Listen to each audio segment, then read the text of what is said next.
मोहिते पाटलांनी भाजपमधून बंडखोरी करत तुतारी हाती घेतल्यानंतर त्यांना ही निवडणूक सोपी असल्याचं म्हटलं जात होतं। पण प्रत्यक्षात मात्र परिस्थिती पाहता चित्र वेगळं असल्याचं दिसतंय। माड्यातील सध्याची परिस्थिती काय आहे या व्हिडिओमधून आपण सविस्तर पाहणार आहोत।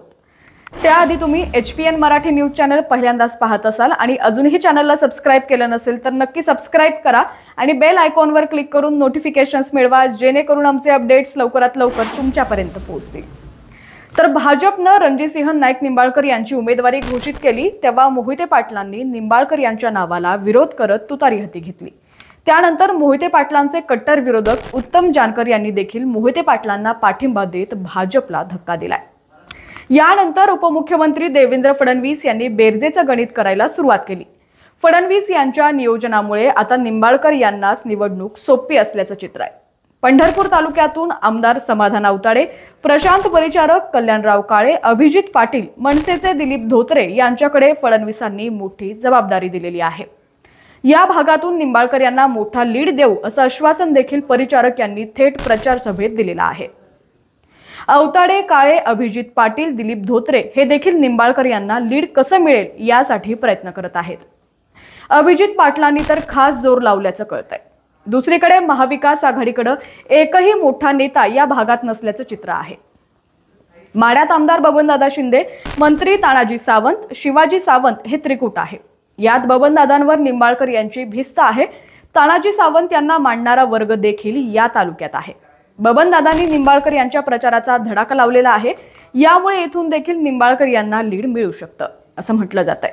सावंत बंधू बबनदादांच्या सोबतीला आहेत, तर दुसरीकडे शिवसेनेमधून राष्ट्रवादी शरद पवार पक्षात आलेले संजय कोकाटे मोहिते पाटलांचा प्रचार करत आहेत। सावंत बंधू आणि शिंदे बंधू यांच्यासमोर कोकाटेंचं किती ताकद आहे हे निकालानंतरच समजणार आहे। सांगोल्यात शहाजी बापू पाटील, दीपक आबा साळुंके हे निंबाळकर यांच्या पाठीमागे खंबीरपणे उभे आहेत। यात शहाजी बापू पाटील यांनी तर मोहिते पाटलांवर अनेकदा भाषणातून बोचरी टीका केली आहे। मागील परिस्थिती पाहता इथून शहाजी बापू पाटील सांगोल्यातून लीड देतील अशी चिन्ह आहेत। तसंच या भागात दीपक आबा साळुंखे यांना मांडणारा मोठा वर्ग आहे, त्यामुळे भाजपला बळ मिळालेलं आहे। तर दुसरीकडे शेकापचे अनिकेत देशमुख, बाबासाहेब देशमुख हे मोहिते पाटील यांच्या सोबत आहेत। सांगोल्यात कोयनेतून 2 TMC पाणी आलं आहे, याचा फायदा भाजपला होईल असं बोललं जात आहे। करमाळा तालुका संजय मामा शिंदे यांचा बालेकिल्ला राहिलेला आहे, तर यावेळेस संजय मामा शिंदे यांच्या सोबतीला रश्मी बागल यांची साथ आहे। मागील वेळेस संजय मामा निंबाळकरांचे विरोधी म्हणून रिंगणात उतरले होते। यावेळेस दोघं एकत्र येऊन मोहितेंशी 2 हात करणार आहेत।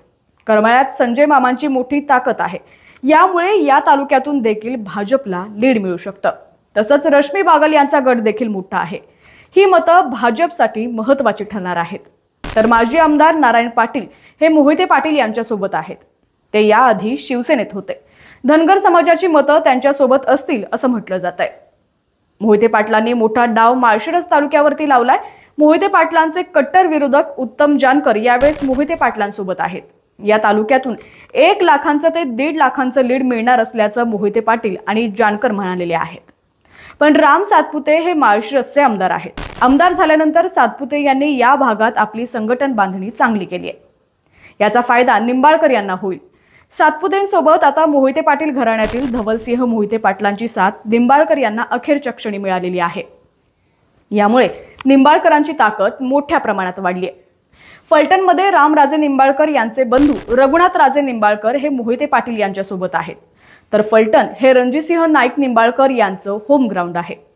2019ला रामराजे निंबाळकर हे उघडपणे रणजितसिंह निंबाळकर यांच्या विरोधात प्रचार करत होते, तरी रणजितसिंह नाईक निंबाळकर यांना फलटणमधून लीड मिळालं होतं। तिकडं माणमध्ये आमदार जयकुमार गोरे हे निंबाळकर यांच्यासाठी होम टू होम प्रचार करताना दिसत आहेत, तर शिखर गोरे हे मोहिते पाटील यांच्या बाजूने आहेत। महायुतीकडे सर्व तालुक्यात मातब्बार नेत्यांची फौज असल्यानं मोहिते पाटलांची डोकेदुखी वाढलेली आहे। 7 मे रोजी मतदान होणार आहे। 4 जून रोजी कुणाची किती ताकद आहे हे देखील स्पष्ट होणार आहे। लोकसभा 2024 तसंच राजकीय घडामोडी पाहण्यासाठी HPN मराठी न्यूज चॅनलला सबस्क्राइब करा आणि बेल आयकॉनवर क्लिक करून नोटिफिकेशन्स मिळवा, जेणेकरून आमचे अपडेट्स लवकरात लवकर तुमच्यापर्यंत पोहोचतील।